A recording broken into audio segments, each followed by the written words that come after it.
السلام علیکم ورحمۃ اللہ وبرکاتہ۔ بسم اللہ الرحمن الرحیم۔ ویورز، آج بات کرتے ہیں ہم غزوہ احزاب پر کہ کس طرح یہودیوں کی سازش اور تحریک پر اس غزوہ کا وقوع پذیر ہوا۔ 1 سال سے زیادہ عرصہ کی پہم فوجی مہمات اور کارروائیوں کے بعد جزیرۃ العرب پر سکون چھا گیا تھا اور ہر طرف امن و امان اور آشتی اور سلامتی کا دورہ ہو گیا تھا، مگر یہود کو جو اپنی خباثتوں، سازشوں اور دسیسہ کاریوں کے نتیجے میں طرح طرح کی ذلت اور رسوائی کا مزہ چکھ چکے تھے، اب بھی ہوش نہیں آیا تھا۔ انہوں نے غدر و خیانت اور مکر و سازش کے مکروہ نتائج سے کوئی سبق نہیں سیکھا تھا۔ چنانچہ خیبر منتقل ہونے کے بعد پہلے تو انہوں نے یہ انتظار کیا کہ دیکھیں مسلمانوں اور بت پرستوں کے درمیان جو فوجی کشاکش چل رہی ہے اس کا نتیجہ کیا ہوتا ہے، لیکن جب دیکھا کہ حالات مسلمانوں کے لیے سازگار ہو گئے ہیں تو گردش لیل و نہار نے ان کے اثر و نفوذ کو مزید وسعت دے دی ہے اور دور دور تک ان کی حکمرانی کا سکہ بیٹھ گیا ہے، تو انہیں سخت جلن ہوئی۔ انہوں نے نئے سرے سے سازش شروع کی اور مسلمانوں پر ایک ایسی کاری ضرب لگانے کی تیاری میں مصروف ہو گئے جس کے نتیجے میں ان کا چراغ حیات ہی گل ہو جائے، لیکن چونکہ انہیں براہ راست مسلمانوں سے ٹکرانے کی جرأت نہ تھی، اس لیے اس مقصد کی خاطر ایک نہایت خوفناک پلان تیار کیا۔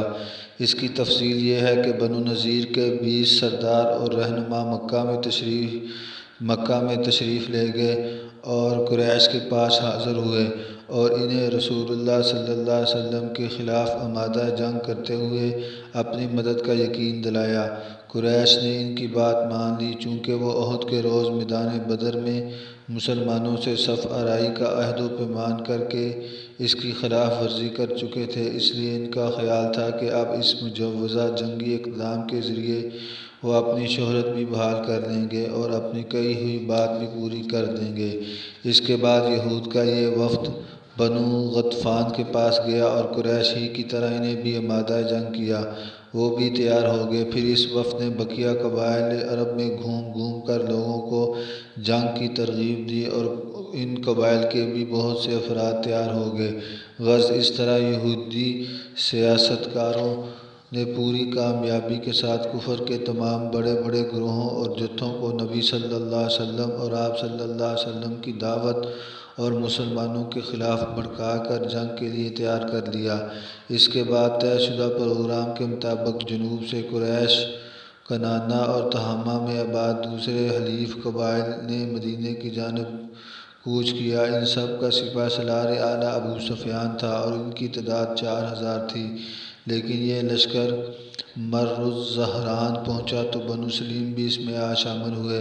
ادھر اسی وقت مشرق کی طرف سے غطفانی قبائل فزارہ، مرہ اور اشجع نے کوچ کیا۔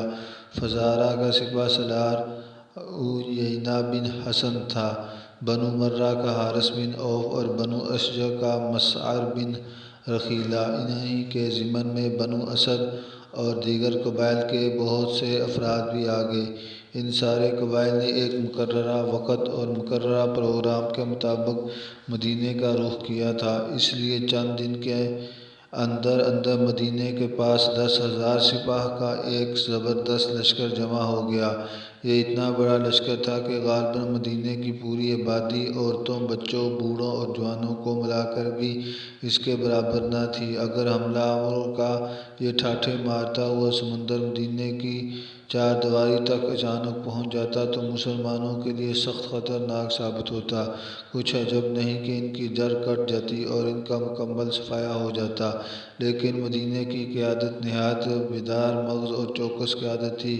اس کی انگلیاں ہمیشہ حالات کی نبض پر رہتی تھیں اور وہ حالات کا تجزیہ کر کے آنے والے واقعات کا ٹھیک ٹھیک اندازہ بھی لگاتی تھی اور ان سے نمٹنے کے لیے مناسب ترین قدم بھی اٹھاتی تھی۔ چنانچہ کفار کا لشکر عظیم جوں ہی اپنی جگہ سے حرکت میں آیا، مدینے کے مخبرین نے اپنی قیادت کو اس کی اطلاع فراہم فرما دی۔